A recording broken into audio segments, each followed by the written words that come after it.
I was 3 years old during the fall of the Berlin Wall. I don't remember anything about that at all, but I was 3. I was 4 years old when Operation Desert Storm began, and to this day, I still don't know what Operation Desert Storm even is. I was 6 years old at the time of the '93 bombing of the World Trade Center. Again, I have no memory of that at all. I was 8 years old when O.J. Simpson was charged with murder. All I can remember about this is a vague sense of seeing a black man on television in a judge's courtroom. And that might not even be accurate. I may have just dredged that up in my own head when I thought about the incident. I don't recall ever actually seeing anything about it when it was going on. I was 8 years old at the time of the Oklahoma City bombing, and I don't remember that either. I really wasn't up on the news when I was a child at all.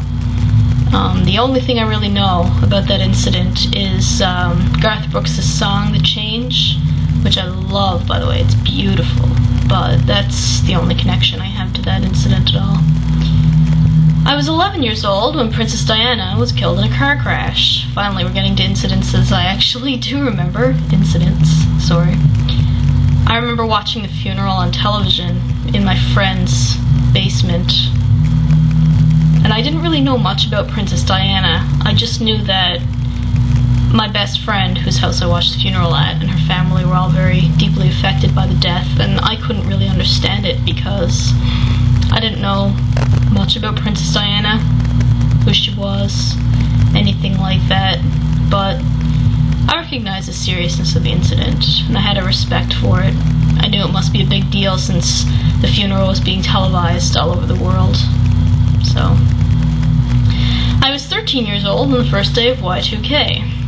I remember in the 4th grade writing a paper saying that I would be 13 years old when the year 2000 came, and I remember thinking that was so far away. And then, of course, the year 2000 came, and I couldn't fathom how I had thought it was so far.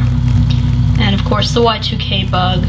I don't know what would have happened if they hadn't fixed everything up, but people were preparing months in advance, and there were no problems. And frankly, when I was 13, I didn't expect there to be any problems, you know. I wasn't thinking at all like an adult or anything. Problems? I couldn't fathom problems, you know. I was 13. What do 13-year-olds know about issues that could possibly shut down businesses, do you know what I mean? And I was 15 years old at the time of the 9/11 attack on America. This is probably my most vivid memory of anything on this list, for obvious reasons.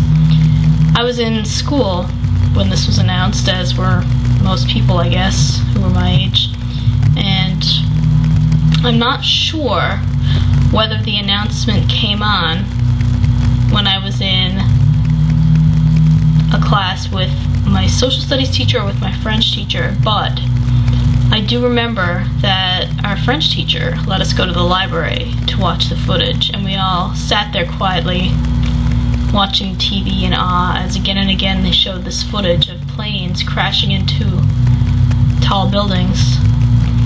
And of course, my ignorance of the world at this point was still very broad. I still didn't know much about world affairs at all. But 9/11 was one of the first incidences I really knew about that started to open my eyes to global politics and to states of the world and the sort of things that can happen in it. So, and that's all the site lists, so I guess I'm done.